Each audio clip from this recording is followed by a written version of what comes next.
Hello, कैसे हैं आप सब? पढ़ाई अच्छी चल रही है? Myself doctor PK Singhal और आप मुझे देख रहे हैं हमारे YouTube channel chemistry Pandit Singhal sir पर। और हमारा जो चैप्टर चल रहा है वो है state of matter, gas law. अभी तक हम लोगों ने manometer, barometer, different type of measuring units for pressure, volume, temperature, density and lots of thing यहाँ पर कंप्लीट किया है। स्टेट ऑफ मैटर के अंदर आज से ये सीरीज बड़ी इंपॉर्टेंट और ज्यादा इंपॉर्टेंट होने जा रही है, क्योंकि अब गैस लॉस को वन बाय वन हम डिस्कस करेंगे। आज की क्लास में हम लोग बात करेंगे बॉयल्स लॉ को हर तरीके से इंक्लूडिंग ग्राफ एंड क्वेश्चंस समझने के लिए। तो सबसे पहले मैं बात करता हूं बेटा, ये गैस लॉ होता क्या है। यानी गैस लॉज नॉर्मली ये जो टॉपिक है आपके पास, ये छोटी क्लासेस से शुरू हो जाते हैं, लेकिन आप ऐसा स्टार्ट करिए पढ़ना 11th क्लास के लिए, जेई के लिए, नीट के लिए, जैसे आप इस टॉपिक को आज पहली बार अच्छे से समझना चाह रहे हैं। क्योंकि एकदम फ्रेश ब्रेन से जब हम समझना शुरू करते हैं किसी टॉपिक को तो क्लैरिटी ज्यादा बेटर आती है। ठीक, आपकी जो भी प्रीवियस नॉलेज है बहुत अच्छा, लेकिन इसको आप एकदम फ्रेश तरीके से समझना शुरू करिए। देखिए, जब हम गैस की बात करते हैं तो गैस में बेटा एक होता है number of mole, temperature, volume, pressure. ये चार ऐसे फिजिकल क्वांटिटीज हैं जहां पर गैस आप पूरी तरीके से समझ सकते हैं। गैस लॉस की अगर मैं बात करूं, इन चार में से out of these four, number of mole, temperature, volume and pressure of a gas, out of these four you just make any two constant. इनमें से चार में से कोई भी दो को आप कांस्टेंट बना दीजिए और get a relation between other two। बाकी दो के बारे में रिलेशन डेवलप करिए।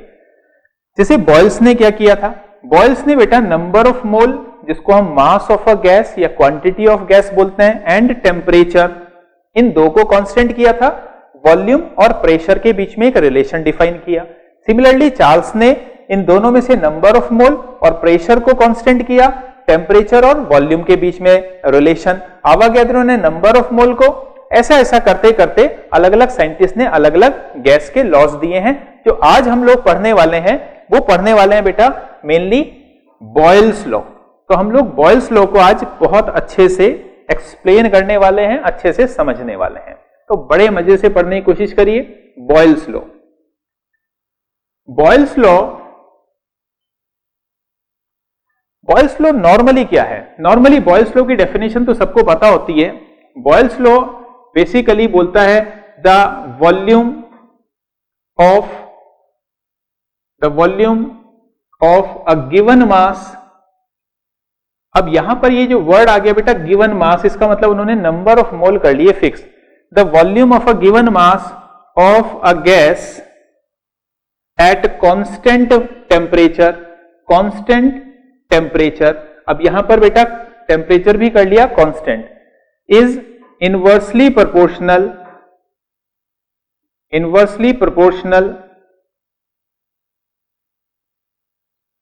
To its pressure.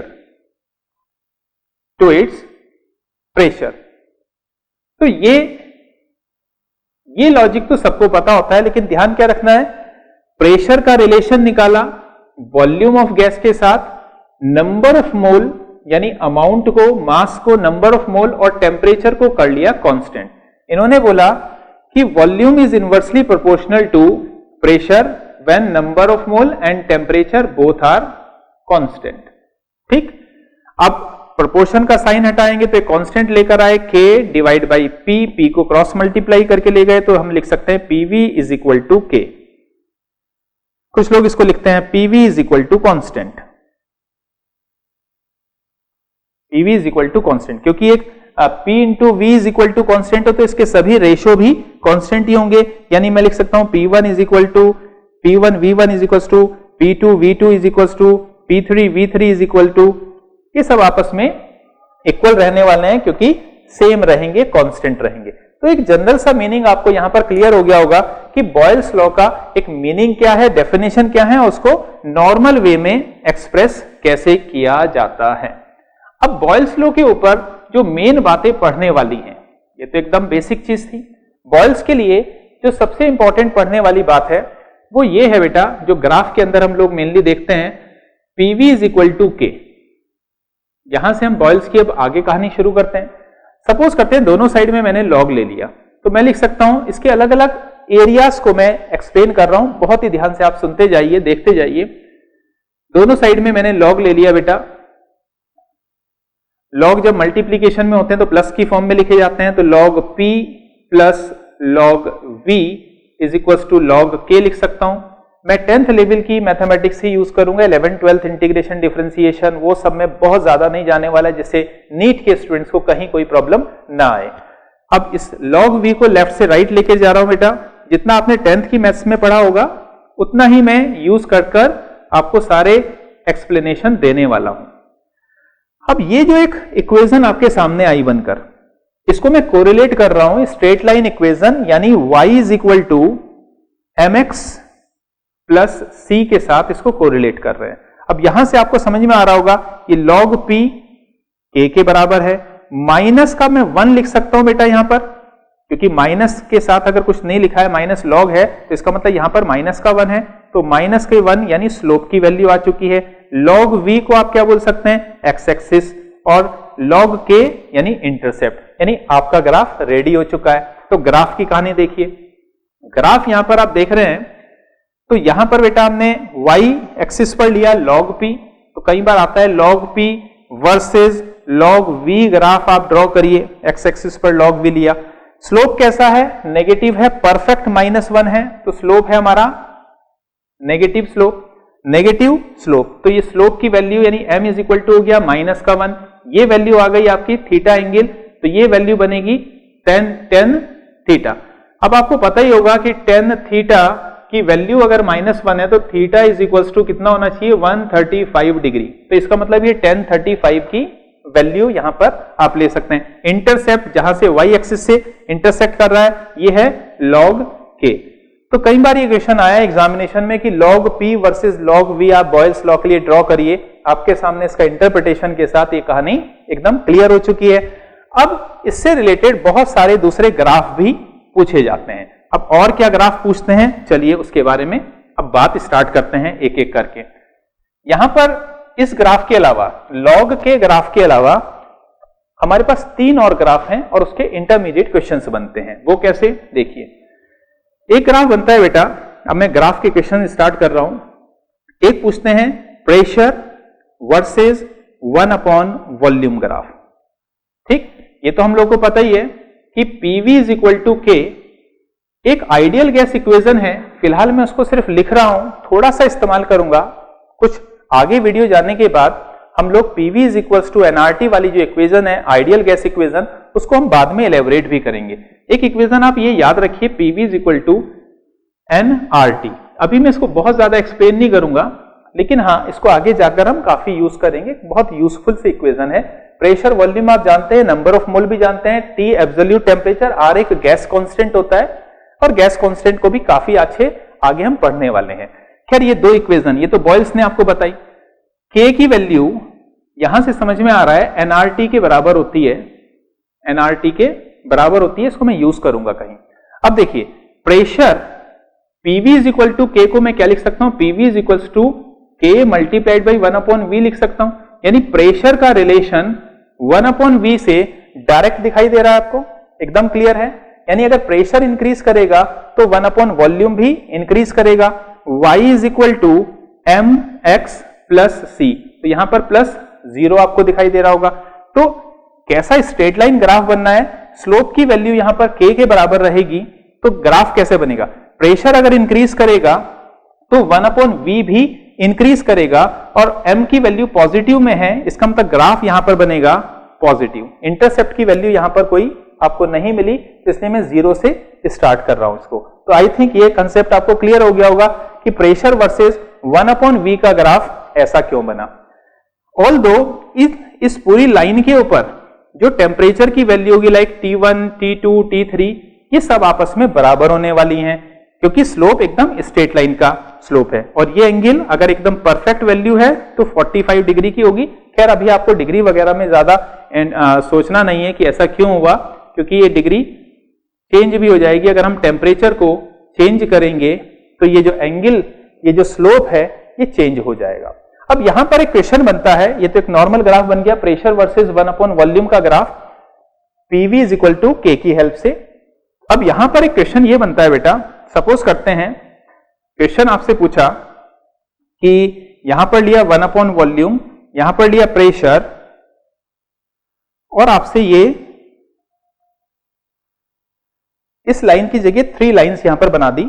यहां पर मैंने लिख दिया T1, ये है T2, ये है T3। इसका मतलब थ्रू आउट यहां पर T3 टेम्परेचर रहा, यहां पर T2 रहा और यहां पर T1 रहा। आपसे क्वेश्चन में पूछ लिया कि इन तीनों टेम्परेचर को इंक्रीजिंग या डिक्रीजिंग ऑर्डर में, या तीनों इक्वल हैं उस ऑर्डर में अरेंज करके बताओ। तो देखिए कैसे करना होगा। ऐसे केस में मैं क्या करूंगा बेटा, प्रेशर को या 1/V को कांस्टेंट कर लूंगा। सपोज करते हैं मैंने प्रेशर को कांस्टेंट कर लिया, यानी एक मैंने परपेंडिकुलर डाल दिया y एक्सिस के पैरेलल, सॉरी x एक्सिस के पैरेलल। अब इस वाले पॉइंट पर मेरे को वॉल्यूम 1/वॉल्यूम की वैल्यू ये मिलेगी, इस पॉइंट पर 1/वॉल्यूम ये, और इस पॉइंट पर 1/वॉल्यूम की ये वैल्यू मिल रही है। इस फॉर्म से आपको क्लियरली समझ में आ रहा होगा। क्या समझ में आ रहा है? देखिए यहां से मुझे समझ में आ रहा है कि अगर मैं प्रेशर को कांस्टेंट कर ले रहा हूं, अगर प्रेशर को कांस्टेंट कर ले रहा हूं तो वॉल्यूम का रिलेशन टेम्परेचर से है, यानी टेम्परेचर और वॉल्यूम का डायरेक्ट रिलेशन मुझे यहां पर दिखाई दे रहा है। क्योंकि अगर मैं प्रेशर कांस्टेंट कर रहा हूं, नंबर ऑफ मोल कांस्टेंट है, R एक कांस्टेंट है, तो V और T के बीच में रिलेशन क्या आएगा? डायरेक्ट का। ये रिलेशन से मुझे पता चल रहा है अगर टेम्परेचर इंक्रीज करूंगा तो वॉल्यूम भी इंक्रीज करेगा। लेकिन अगर मैं रिलेशन देख रहा हूं टेम्परेचर एंड वॉल्यूम की जगह मैं यूज करूं, वॉल्यूम की जगह यूज करूं मैं 1/वॉल्यूम को, तो इनका रिलेशन क्या होगा बेटा? टेम्परेचर बढ़ाने से वॉल्यूम इंक्रीज होगा, इसका मतलब टेम्परेचर बढ़ाने से 1/वॉल्यूम डिक्रीज होगा। टेम्परेचर बढ़ाने से वॉल्यूम इंक्रीज हो रहा है, इसका मतलब टेम्परेचर बढ़ाने से 1/वॉल्यूम डिक्रीज हो रहा है। 1/वॉल्यूम, यहां पर 1/वॉल्यूम कम है, टेम्परेचर यहां पर 1/वॉल्यूम ज्यादा, यहां पर और ज्यादा, यानी इस पॉइंट पर टेम्परेचर, वॉल्यूम 1/वॉल्यूम अगर कम है तो टेम्परेचर ज्यादा है। इसका मतलब T1 टेम्परेचर सबसे ज्यादा, T2 इससे कम और T3 इससे कम। तो इसका आंसर क्या बनेगा? T1 greater than T2 greater than T3। वैसे तो ग्राफिकल क्वेश्चन को जो भी इंटरप्रिटेशन दी जाती है वो हर कोई अपने अपने तरीके से सोचता है, समझता है। सोचने के बहुत सारे तरीके हो सकते हैं, जैसे मैंने PV = nRT को यहां पर यूज किया। यहां पर आप बहुत सारे स्लोप ऑफ इंडेक्स बना सकते थे, m की वैल्यूज को निकाल सकते थे, थीटा की वैल्यू को निकाल सकते थे। बहुत सारे तरीके हैं, लेकिन कोशिश करते हैं कि जो सबसे सिंपल और सबसे आसान तरीका है उसी को ज्यादा यूज किया जाए, क्योंकि अननेसेसरी पढ़ाई लिखाई को ज्यादा कॉम्प्लेक्स बनाना एक्चुअली खराब चीज लगती है मुझे। तो आप सिंपली जितनी चीजों को समझ पाएं उतना ही बढ़िया है, क्योंकि बहुत सारा मैथ्स लगाते रहे, अननेसेसरी दुनिया भर की चीजें लिखते रहे, वो काफी खराब है। अब दूसरा ग्राफ यहां पर बेटा पूछते हैं, ये है दूसरे ग्राफ की कहानी। ये होता है प्रेशर वर्सेस वॉल्यूम। काफी इंपॉर्टेंट ग्राफ मानते हैं। क्यों इंपॉर्टेंट है? अगर देखिए यहां पर PV = K, ये तो हमें पता ही है, और वॉल्यूम का रिलेशन, या हम कहें प्रेशर, कुछ भी लिख सकते हैं, प्रेशर का रिलेशन वॉल्यूम के साथ है इनवर्स, और वाइस वर्सा भी बता सकते हैं। अब ये जो ग्राफ है बेटा, ये ग्राफ बेसिकली देखा जाए x inversely proportional to y का ग्राफ है। जब x inverse proportional to y का ग्राफ होता है तो वो ग्राफ कौन से वाला बनता है? याद आया किसी को? क्या बोलते हैं उस ग्राफ को? ये ग्राफ बनता है इस तरीके से, ग्राफ बनता है ऐसा। इसको क्या बोलते हैं? पहली बात तो 2 पॉइंट है यहां पर। एक बात तो है कि लगातार टेम्परेचर कांस्टेंट है, तो इसको हम आइसोथर्म का ग्राफ बोलते हैं। आइसोथर्म मतलब, आइसो मतलब सेम, थर्म मतलब टेम्परेचर, यानी टेम्परेचर रिमेन कांस्टेंट। लॉजिक वही रहा कि इस पॉइंट पर, इस पॉइंट पर, इस पॉइंट पर जो भी टेम्परेचर है, लाइक T1, T2, T3, ये सब टेम्परेचर आपस में बराबर होने वाले हैं। एक तो पॉइंट यही है, आइसोथर्म, आइसो मतलब सेम, थर्म मतलब टेम्परेचर। दूसरा एक टर्मिनोलॉजी यूज करते हैं, रेक्टेंगुलर हाइपरबोला। Rectangular hyperbola. जब graph x inverse relation with y का ग्राफ होता है तो वो रेक्टेंगुलर हाइपरबोला होता है। रेक्टेंगुलर हाइपरबोला का मीनिंग क्या होता है? रेक्टेंगुलर हाइपरबोला का ये मतलब होता है बेटा कि अगर x की वैल्यू, x का मेरा मतलब है P, y का मेरा मतलब है V, अगर प्रेशर बहुत ज्यादा बढ़ा दिया जाए तो वॉल्यूम बहुत कम हो जाएगा, या फिर प्रेशर बहुत कम कर दिया जाए तो वॉल्यूम बहुत ज्यादा हो जाएगा। तो स्ट्रेट लाइन ग्राफ यहां पर नहीं आएंगे। फॉर एग्जांपल इस पॉइंट पर प्रेशर बहुत कम है, इस पॉइंट पर प्रेशर बहुत कम है तो यानी वॉल्यूम की वैल्यू काफी ज्यादा है, और इस पॉइंट पर प्रेशर बहुत ज्यादा है तो इसका मतलब है कि इस पॉइंट पर वॉल्यूम बहुत कम है। इस वाले पैटर्न को हम लोग क्या बोलते हैं? रेक्टेंगुलर हाइपरबोला बोलते हैं। क्या बोलते हैं? रेक्टेंगुलर हाइपरबोला बोलते हैं। चलिए अब इस ग्राफ के अंदर जो टेम्परेचर का क्वेश्चन बनता है वो कैसा बनता है? देखिए ये है हमारे पास ग्राफ, यहां पर लिया हमने प्रेशर, यहां लिया हमने वॉल्यूम, और ग्राफ सपोज करिए 1 2 3, ये ग्राफ आपको ड्रॉ किए और आपसे पूछा ये है T1 T2 T3। Again same question कि T1 T2 T3 को इंक्रीजिंग या डिक्रीजिंग या इक्वल लेवल पर अरेंज करिए। कैसे करने वाले हैं वो तो हम लोग को पता ही है ना, जो अभी अभी हमने डिस्कस किया था कि अगर प्रेशर को मैं सर्टेन पॉइंट लिया, प्रेशर को कर दिया बेटा कांस्टेंट, इंटरप्रिटेशन का अपना अपना तरीका है। यहां पर मैंने देखा वॉल्यूम क्या है, यहां पर देखा वॉल्यूम क्या है, और यहां पर देखा वॉल्यूम क्या है। ये वॉल्यूम कम ज्यादा ज्यादा, ठीक। अब हमें पता है कि टेम्परेचर और वॉल्यूम का क्या रिलेशन है। अभी अभी हम लोगों ने PV = nRT से निकाल के देखा था। टेम्परेचर और वॉल्यूम का रिलेशन है डायरेक्ट, यानी टेम्परेचर अगर इंक्रीज करेगा तो वॉल्यूम भी इंक्रीज करेगा। यहां पर वॉल्यूम कम यानी टेम्परेचर कौन सा है? T3। यहां पर वॉल्यूम थोड़ा ज्यादा हुआ, टेम्परेचर और ज्यादा, यहां वॉल्यूम और ज्यादा हुआ, टेम्परेचर और ज्यादा, यानी आंसर होगा यहां पर T1 > T2 > T3। आया लॉजिक समझ में? क्लियर हो रही है बात? तो ये रेक्टेंगुलर हाइपरबोला का आइसोथर्म वाला ग्राफ है, और आइसोथर्म से रिलेटेड क्वेश्चन थर्मोडायनेमिक्स में काफी आते हैं। थर्मोडायनेमिक्स जब मैं आपको पढ़ाऊंगा तो वहां पे आपको इसकी क्लैरिटी बहुत अच्छी मिलने वाली है कि हम किस टाइप का ग्राफ किस पैटर्न में बनाएं और क्यों बन रहा है। यानी थोड़ा सा एंगल या स्लैंट चेंज होने से, कर्वेशन चेंज होने से, कर्व चेंज होने से वर्क के ऊपर काफी बड़ा इंपैक्ट आता है, काफी फर्क पड़ता है।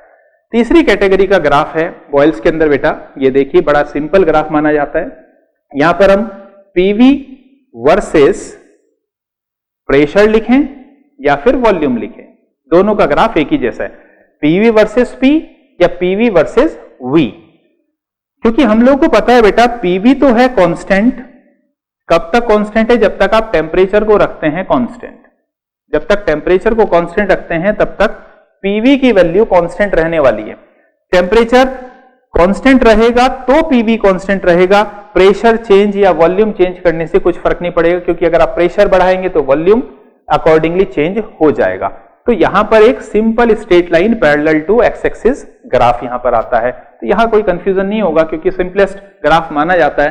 अब सपोज करते हैं बिल्कुल सेम पैटर्न में अगर मैंने यहां पर PV वर्सेस प्रेशर या फिर वॉल्यूम लिया और यहां पर मैंने 3 लाइंस बना दी, बिल्कुल वैसे ही T1 T2 T3, और आपसे फिर से क्वेश्चन वही पूछा कि इन तीनों टेम्परेचर्स को आप अरेंज करिए, बताइए टेम्परेचर के बारे में।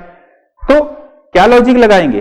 क्योंकि PV कांस्टेंट है और टेम्परेचर डिपेंडेंट है, इसका मतलब PV = आप देख रहे हैं nRT वाली इक्वेशन से N और R दोनों अगर कांस्टेंट हैं तो P × V डायरेक्टली प्रोपोर्शनल हो गया T से, यानी टेम्परेचर बढ़ेगा तो PV की वैल्यू इंक्रीज करेगी। टेम्परेचर बढ़ेगा तो PV की वैल्यू इंक्रीज करेगी। यहां PV छोटा है, PV और इंक्रीज हुआ, PV और इंक्रीज हुआ, तो जैसे जैसे PV ऊपर जाएगा वैसे वैसे टेम्परेचर भी साथ साथ में चलना होता है ना, जैसे बिल्कुल वैसे ही, तो टेम्परेचर भी ऊपर जाएगा। तो आंसर क्या हो गया?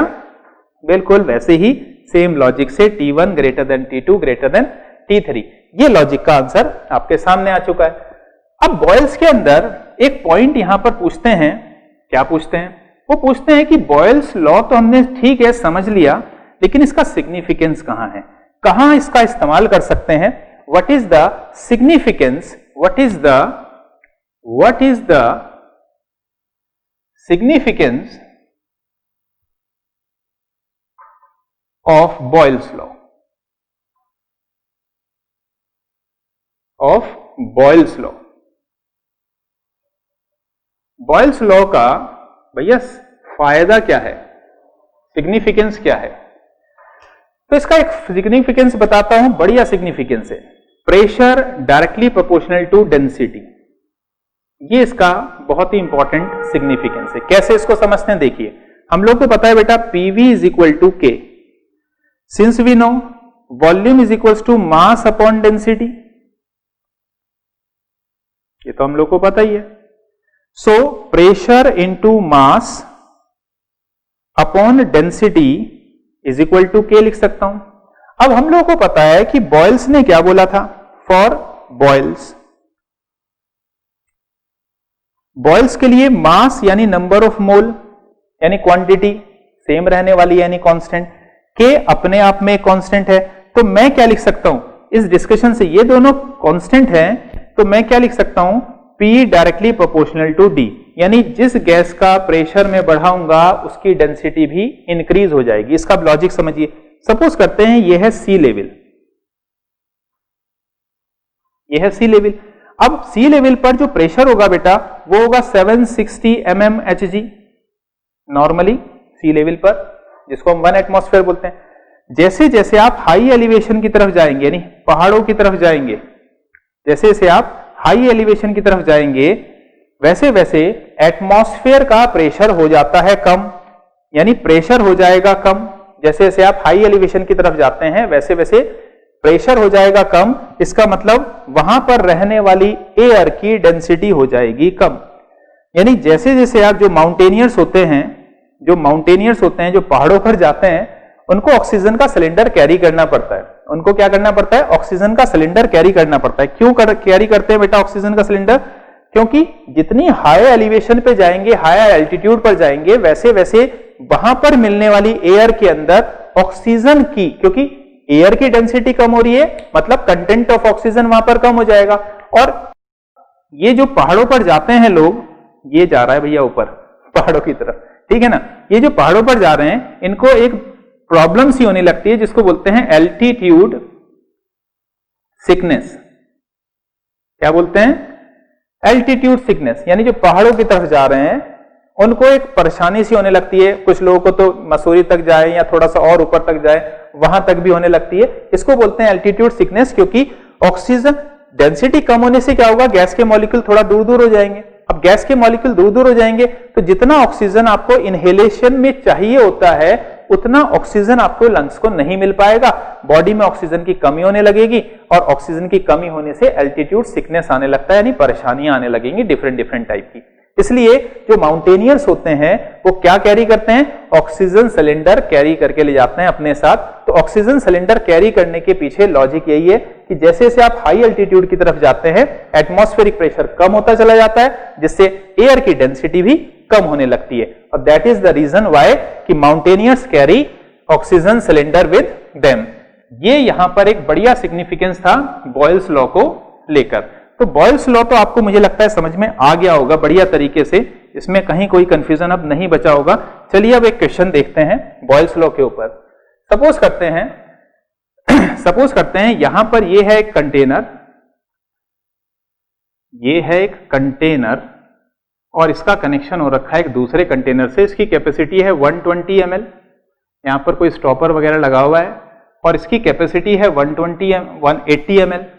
यहां पर आपकी गैस है X2 जिसका प्रेशर है से 740 mmHg पर। ये गैस आपने यहां पर फिल करके रखी हुई है और ये है एक वैक्यूम, ये वैक्यूम है, यहां कोई भी गैस वैस नहीं है। अब आपने क्या किया, इस स्टॉपर को यहां से हटा दिया। अब स्टॉपर को भैया हटा देंगे तो क्या होगा, यहां वाली गैस डिफ्यूजन की वजह से इधर जाना शुरू कर देगी और दोनों तरफ ट्रांजिशन शुरू हो जाएगा। यानी फाइनली क्या होगा, यहां पर वॉल्यूम क्या था बेटा, सारी की सारी गैस 120 ml में यहां पर थी। फाइनली वॉल्यूम क्या हो जाएगा, 120 तो था ही, 180 और उसमें ऐड हो जाएगा तो फाइनल वॉल्यूम हो जाएगा 1300 ml। तो P2 कितना होगा, P2 आपको बताना है। तो बहुत ही सिंपल सा क्वेश्चन हो गया। टेम्परेचर रिमेन कांस्टेंट, यहां पर कोई हमने एज्यूम कर लिया कि टेम्परेचर कांस्टेंट रहा, तो सिंपली आप क्या करेंगे, P1 V1 is equal to P2 V2। ये फॉर्मूला आप अप्लाई करेंगे and you will get your answer. निकाल लेते हैं 740 120, P2 निकालना है 300। तो यहां से P2 इज इक्वल टू क्या आ रहा है, निकाल के देख लो। 2 0 कैंसिल, 3 4 जा 12, तो 4 4 जा 16, ठीक है ना, 29। तो ये आ गया आपका 296 mm Hg pressure, 296 mm Hg pressure. तो ये तो थी एकदम सिंपलर फॉर्म। अब एक क्वेश्चन बता रहा हूं, जबरदस्त क्वेश्चन है, मजा आएगा उसको समझने में। क्वेश्चन को ही समझ लिया तो मजा आने लगेगा, आंसर निकाल के तो और बढ़िया लगेगा, ठीक है। तो क्वेश्चन क्या है जरा समझते हैं। ये तो हमने एक फॉर्मूला यूज करके देख लिया भैया कैसे। देखिए ये है, सपोज करते हैं सी लेवल, यहां पर रखा हुआ है आपका एक बैलून, और आप इस सी लेवल पर गए नीचे, यहां पर आप आ गए और 10 मीटर की डेप्थ में, 10 मीटर की डेप्थ में आप अपने बैलून को खींचकर नीचे ले आए। यहां पर ऑब्वियसली बेटा जो प्रेशर लग रहा होगा, ये तो सबको पता है, एयर का प्रेशर होगा, और यहां पर जो प्रेशर एक्सर्ट करेगा वो वाटर एक्सर्ट करेगा, क्योंकि आप समंदर के अंदर ले गए, पानी के अंदर। ये सब क्या है, ये है वाटर वाटर वाटर, पानी, ठीक है ना, पानी के अंदर ले गए। ऑब्वियसली यहां पर अगर बेटा इसका वॉल्यूम अगर मैं बोल रहा हूं से 100 ml है, अगर से 100 ml है, तो आपको यह बताना है कि इस वाले बैलून का वॉल्यूम इस समय पर जब ये पानी के 10 मीटर नीचे चला गया कितना होगा। So this is my question. इस क्वेश्चन को आप ट्राई करिए जल्दी से, मैं इसका आइडिया देने वाला हूं थोड़ा सा, सुनिए। आइडिया ये है कि जब ये सी लेवल पर है बेटा, तो V1 तो सपोज करते हैं 100 ml यही है, तो यहां पर ये वाला वॉल्यूम था बेटा V1 100 ml, और यहां पर प्रेशर कितना होगा P1, सी लेवल पर कितना होता है 760 mm ऑफ Hg।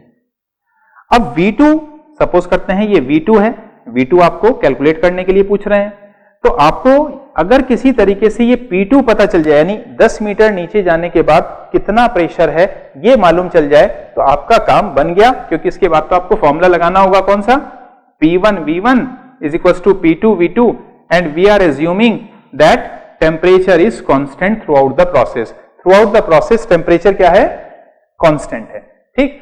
अब ये P1 तो पता है, P2 कैसे पता करें, थोड़ा आइडिया दूंगा, पूरा सॉल्व नहीं करूंगा, थोड़ा सा दिमाग लगाना पड़ेगा, मजा आएगा।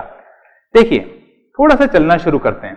ये 760 mm Hg, हम लोगों ने पिछली क्लास में मरकरी के कॉलम के बारे में बात की थी कि हाइट को कैसे लेते हैं। अगर नहीं पता है तो मैनोमीटर बैरोमीटर वाला वीडियो देखिए आप बाय केमिस्ट्री पंडित, तो उसको देखकर आपको ये कंसेप्ट ज्यादा बढ़िया तरीके से समझ में आएगा। अगर मैं mm को हटा दूं बेटा और सेंटीमीटर लिया हूं, तो मैं क्या लिख सकता हूं 76 सेंटीमीटर ऑफ मरकरी। जरा ध्यान देना इस वाली बात पर, मजेदार बात है। तरीका दूसरा भी है सॉल्व करने का, लेकिन मैं चाह रहा हूं आप ये वाला मेथड को थोड़ा ध्यान से देखो। अब 76 सेंटीमीटर को मैं मीटर में अगर कन्वर्ट करना चाहूं तो क्या लिख सकता हूं, 100 से डिवाइड कर दूंगा बेटा, 0.76 मीटर ऑफ मरकरी लिख सकता हूं। बिल्कुल क्लियर है। मरकरी की डेंसिटी, मरकरी वाटर, अब पानी के अंदर जा रहा है तो मरकरी की तो बात नहीं करनी चाहिए, तो मरकरी की बात नहीं करनी चाहिए तो वाटर की बात करनी चाहिए। और हमें पता है कि मरकरी आप लोगों को पता ही होगा 13.6 टाइम हैवियर होती है वाटर से। अगर मैं यहां पर इस वैल्यू को मल्टीप्लाई कर दे रहा हूं 13.6 से, तो इसकी यूनिट बन जाएगी बेटा मीटर ऑफ वाटर। इस प्रेशर की यूनिट ही बन जाएगी metre of water. 0.76 multiplied by 13.6 ये बन जाएगा 760 mm Hg की जगह बन जाएगा 0.76 इंटू 13.6 मीटर ऑफ वाटर। तो इसको आप मानिए P1, एक्चुअली मैंने कुछ भी नहीं किया, यूनिट को कन्वर्ट किया। P2 क्या होगा, P2 होगा बेटा P1 प्लस 10 मीटर, क्योंकि आप नीचे चले गए, क्योंकि मैं मीटर में लाना चाह रहा था, मेरे को मीटर के बारे में, तो P2 हो जाएगा P1 प्लस 10, ये भी आ जाएगा मीटर में, कहीं कोई दिक्कत नहीं है, मीटर ऑफ वाटर। तो इस तरीके से आपको P2 भी पता चल गया, P1 भी पता है, V1 पता है, now you can calculate V2। मुझे लगता है कि क्वेश्चन में मजा तो आया होगा। इसको आप पूरा सॉल्व करिए, पूरा सॉल्व करके जो भी आंसर आ रहा है मेरे को कमेंट करके बताइए कि आपका आंसर फाइनली क्या निकला, क्योंकि बहुत ही बढ़िया क्वेश्चन है ये। जेईई में, नीट में, हर टाइप ये कैटेगरी के क्वेश्चन वहां पर बहुत अच्छे से पूछे जाते हैं। So this is all about for Boyle's law। Next class में हम लोग मिलते हैं चार्ल्स लॉ को एक्सप्लोर करने के लिए। So keep learning and do well।